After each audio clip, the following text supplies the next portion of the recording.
This is Goku-san DBZ and welcome back for video game news. Enjoy the techno music in the background.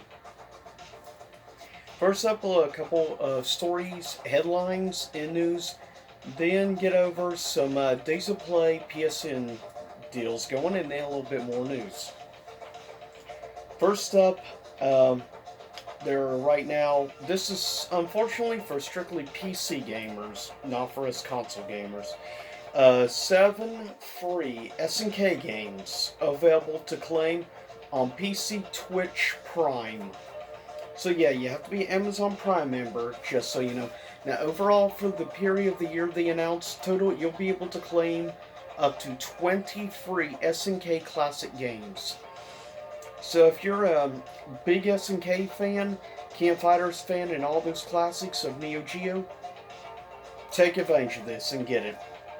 But like I said, Twitch, it's through Twitch Prime. So I guess now Amazon is doing something with Twitch.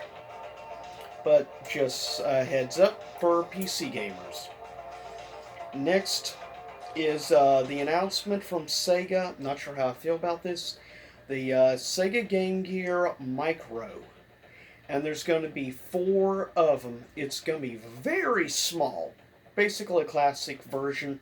There's going to be a total of 4 different colors.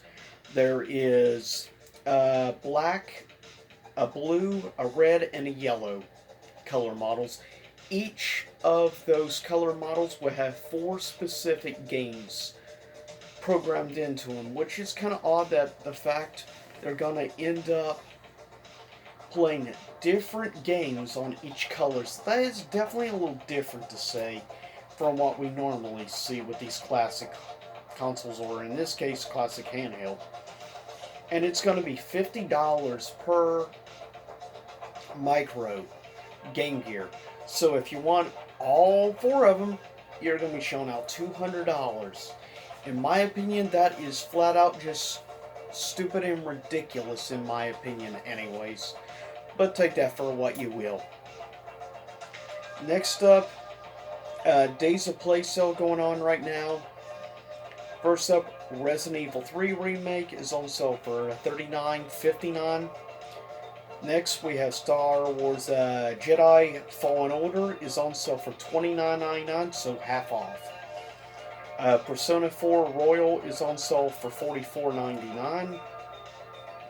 Days Gone is on sale for $14.79. Death Stranding is on sale for $23.99. World War Z is on sale for $14.99. Doom Eternal, just standard version of course, is on sale for $38.99. Dreams, which is a really cool looking game, is on sale for $29.99. Then you have Final Fantasy XIV, the complete edition with all the expansions and everything. And that will run you $35.99. And I think that also includes like 30 days to the online service. Next, you have The Outer Worlds is on sale for $29.99. Assassin's Creed Origins is on sale for $11.99. Dark Souls Remastered is on sale for $19.99. Super Hot VR is on sale for $12.49. Uncharted The Lost Legacy is on sale for $9.99. Tekken 7, if you haven't already gotten it, base version Tekken 7 is on sale for $9.99. Lego DC Supervillains is on sale for $14.99. Code Vein is on sale for $35.99. A Plague Tale of Innocence, $16.99. And seriously, that's a really good game. Ni no Kuni, of course, HD Remaster, $19.99. Borderlands 2 VR is on sale for $19.99. Medieval is $11.99. Vampire, $13.19. Okay. Fairpoint, which is a VR game, is on sale for $9.99. Shenmue 3, $23.99. Assassin's Creed Rogue Remastered at $9.59. And last is another VR game called Robinson the Journey, which is a VR game, is on sale for $5.99. And here's a bit more of news. Animal Crossing has been unseated, dethroned as the #1 eShop game, and it's held the spot for 3 months to incredible sales. But a new game has dethroned it in a very quick amount of time. I'm not surprised though. The game to dethrone Animal Crossing New Horizon for the top eShop spot is Minecraft Dungeons has dethroned it. No surprise, because a $60 game versus a $20 game, plus you're talking about a spin-off of basically the #1 best-selling have-to-purchase game of all time. Because,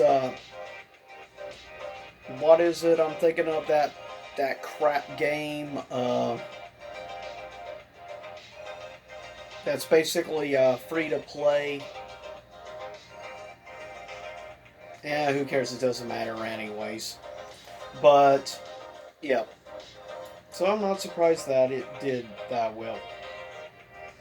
Next up, and by the way, the article, if you're interested in the article going into detail about the dethrone stuff, is from Forbes. Next, Sony lost a court case over PSN store refund policy in Europe. So I'm not surprised, because the European Union has very strict policies. They already took Nintendo to court over this in the past. Specifically, Germany took Nintendo to European court. So I'm not surprised, and Sony was found guilty and had to reimburse, I think it was $3.5 million in refunds. Next is Command & Conquer has just been announced that it's getting a remaster. And it's been announced it's going to be coming on Steam and Windows PC both. The base digital game is going to be $19.99. If you want a physical copy of the game, a limited run is doing a physical copy. It will cost you $59.99. And there's going to be a special 25th anniversary collector's edition physical copy of Command & Conquer. And that is $149.99. Definitely a pretty thing, to say the least. If you're interested, I would recommend pre-ordering it now because of how big its old school fan base. Speaking as a fan of the old Command & Conquer games, like the Red Alert games and everything, those limited run pre-orders are going to be sold out very quick. Also, quickly mention some recent release Metacritic scores have come out on games. The Command & Conquer Remaster has a 83% on Metacritic. Xenoblade Chronicles Definitive Edition has an 89% on Metacritic. The Outer Worlds on Nintendo Switch has a 69% on Metacritic. Clubhouse Games 51 Classics, Worldwide Classics, has a 83% on Metacritic. Persona 5 Royal has a 95% on Metacritic. And the last game, which is a really cool, newer indie game, Bug Fables, The Everlasting Sapling, has a 87% on Metacritic. So, that is it for this edition of Video Game News. And I'll see y'all next time. And stay safe out there, everyone. See you again. Same YouTube time, same YouTube channel. Of course, you can follow me at twitter.com/GokuSunDBZ. See you next time.